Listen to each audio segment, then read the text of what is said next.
Welcome to all the aspirants. நாம இன்னைக்கு 23 December current அஃபேர்ஸை பார்க்க போறோம். நேற்றுக்கான ஜிகே கொஸ்டின்: மருனி மற்றும் லிம்போ அல்லது சுப்பா இந்த மாநிலத்தின் நடனம் சிக்கிம். லோஷா மற்றும் ஜகோய் மணிப்பூர். ரிகம்பதா மற்றும் போனியோக்சி அருணாச்சல் பிரதேஷ். மர்தானா ஜூமர் மற்றும் கட்சா ஜார்க்கண்ட். ஜெயபிரகாஷ் நாராயணன், அமர்த்திய சென், கோபிநாத் பர்டோலி மற்றும் ரவிசங்கர் 1999ஆம் ஆண்டு பாரத ரத்னா விருது வாங்கியிருக்காங்க.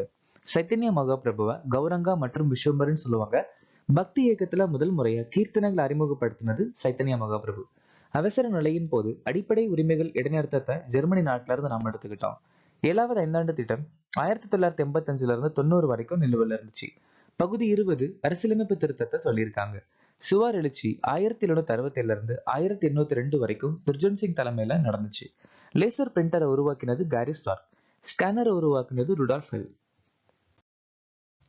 ராஷ்டிரிய கிராம் ஸ்வராஜ் அபியான் பஞ்சாயத்து அமைச்சகம் 2018ஆம் ஆண்டு அறிமுகப்படுத்தியிருக்காங்க.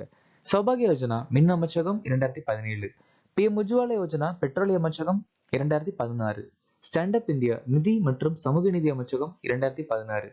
பிரதமர் ஷரமோகி மாந்தன் தொழிலாளர் அமைச்சகம் 2019. PM குசும் புதிய மற்றும் புதுப்பிக்கத்தக்க அமைச்சகம் 2019. டோலோமிடஸ் இண்டிகஸ் என்ற புதிய சிலந்தி இனம் சமீபத்தில் எந்த பகுதியில் கண்டுபிடிக்கப்பட்டது?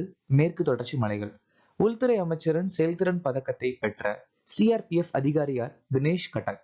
லடாக்கில் 125 எல்லை உள்கட்டமைப்பு திட்டங்கள் மற்றும் ஷயோக் சுரங்கப்பாதையை யார் திறந்து வைக்கிறார்? ராஜ்நாத் சிங். சுகாதாரம் மற்றும் நல்வாழ்வை மேம்படுத்துவதற்காக பதஞ்சலி குழுமத்துடன் எந்த நாடு ஒப்பந்தத்தில் கையெழுத்திட்டது? ரஷ்யா. அதானி விமான நிலையங்களுக்கான இந்தியாவின் முதல் 3D துணை மேற்பரப்பு மேப்பிங் தொழில்நுட்பத்தை எந்த நிறுவனம் அறிமுகப்படுத்தியது? ஜெனிசிஸ். தோஹாவில் நடைபெற்ற 2025ஆம் ஆண்டு ISSF உலகக்கோப்பையில் இந்தியா எத்தனை பதக்கங்களை வென்றுள்ளது? இந்தியா மொத்தம் 6 பதக்கங்கள் ஜெயிச்சிருக்காங்க. உலக பளுதூக்குதல் சாம்பியன்ஷிப்ல இந்தியா 3 பதக்கங்கள் நார்வேல நடந்துச்சு. ஆசிய இளைஞர் விளையாட்டு போட்டிகள் பக்ரைன்ல நடந்துச்சு. இந்தியா 48 பதக்கங்கள் வாங்கியிருக்காங்க. ஆசிய வில்வித்தை சாம்பியன்ஷிப் டாக்கால நடந்துச்சு. இந்தியா 10 பதக்கங்கள் வாங்கி முதலிடத்தை பிடிச்சிருக்காங்க. 2025ஆம் ஆண்டுக்கான 14வது ஆண்கள் ஹாக்கி ஜூனியர் உலகக்கோப்பையை வென்ற நாடு எது? ஜெர்மனி. ஸ்பெயின் நாட தோற்கடிச்சிருக்காங்க. இந்தியா நாடு வெண்கல பதக்கம் ஜெயிச்சிருக்காங்க. அர்ஜென்டினா நாட தோற்கடிச்சு. ஒடிசா மகளிர் ஹாக்கி இந்தியா மாஸ்டர்ஸ் கோப்பை ஜெயிச்சிருக்காங்க. தமிழ்நாடு ஆண்கள் ஹாக்கி இந்தியா மாஸ்டர்ஸ் கோப்பை ஜெயிச்சிருக்காங்க. ஜார்க்கண்ட்ல 15வது ஹாக்கி இந்தியா சப் ஜூனியர் பெண்கள் தேசிய சாம்பியன்ஷிப்பை ஜெயிச்சிருக்காங்க. இந்தியா ஆண்கள் ஆசிய கோப்பை ஹாக்கி 2025 தென்கொரியா நாட தோற்கடிச்சு ஜெயிச்சிருக்காங்க. பெல்ஜியம் சுல்தான் அஸ்லான் ஷா கோப்பை ஹாக்கி ஜெயிச்சிருக்காங்க. இந்தியாவை தோற்கடிச்சு. மகாத்மா காந்தி தேசிய ஊரக வேலைவாய்ப்பு திட்டத்தின் புதிய பெயர் என்ன? பூஜ்ய பாபு கிராமீன் ரோஜ்கார் யோஜனா.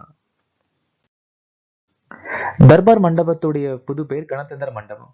பூனே விமான நிலையம் சாந்த் துக்காராம் மகாராஜ் சர்வதேச விமான நிலையம். தெனாலி மலை மவுண்ட் மெக்கன்லி. வில்லியம் கோட்டை விஜயதுர். கார்னாக் சுந்தர்பாலம் மும்பையில் அமைஞ்சிருக்கு. அகமது நகர் அகல்பாய் ஹோல்கார். அவுரங்காபாத் ரயில் நிலையம் சத்ரபதி சாம்பஜி. இந்திய ராணுவ கிழக்கு கட்டளை படையினர் சமீபத்தில் எந்த மலையை ஏறினர்? அருணாச்சல பிரதேச மாநிலத்தில் இருக்கக்கூடிய உயரமான மலை காங்டோ. அருணாச்சல பிரதேசம் டாட்டோ டு நீர்மின் திட்டம் அறிமுகப்படுத்தியிருக்காங்க. சத்பவன் நடவடிக்கை அதாவது ஆபரேஷன் சத்பவனா கீழ ஆரோக்கியம் சுகாதாரம் மற்றும் நல்வாழ்வு மையம் தொடங்கியிருக்காங்க. நாம்சிக் நாம்பூ நிலக்கரி சுரங்கத்தை ஆரம்பிச்சிருக்காங்க அருணாச்சல பிரதேசம். எந்த நிறுவனம் எஸ் வங்கியுடன் பங்க் அஷூரன்ஸ் கூட்டாமையில் நுழைந்தது? LIC. நம்ம இந்தியாவோட ரெப்போ விகிதம் 5.25, தலைகீழ் ரெப்போ 3.35. ICICI வங்கி வந்துட்டு இந்தியா முழுவதும் ஸ்டார்ட் அப் நிறுவனங்களை ஆதரிக்க DPIIT ஒப்பந்தத்துல கையெழுத்திட்டு இருக்காங்க. HSBC ஜெஸ்பே உடன் இணைஞ்சிருக்காங்க. ஸோ RBI படி நம்ம இந்திய பேங்க் வந்து 3 மொழிகள்ல வாடிக்கையாளர்களுக்கு சேவை வழங்கணும்னு சொல்லியிருக்காங்க. Fino payments bank reserve bank of வங்கியுடைய ஒப்புதல் கிடைச்சிருக்கு சிறுநிதி வங்கியா மாறுறதுக்கு. எந்த வங்கி பிரீமியம் ரூபாய் மெட்டல் கிரெடிட் கார்டு லக்ஸுராவை அறிமுகப்படுத்தியது? Punjab national bank. பந்தன் வங்கி எலைட் பிளஸ் சேமிப்பு கணக்கு அறிமுகப்படுத்தியிருக்காங்க. ஃபினோ பேமெண்ட்ஸ் வங்கி மேற்கு வங்கத்துல UPI ஏற்றுக்கொள்ளலை அதிகரிக்க கட்டி சேமிப்பு கணக்கை அறிமுகப்படுத்தியிருக்காங்க. HDFC வங்கி குளோபல் ஃபின்டெக் ஃபெஸ்ட் 2025ல சிறு வணிகர்களுக்காக மை பிசினஸ் கியூஆர் அறிமுகப்படுத்தியிருக்காங்க.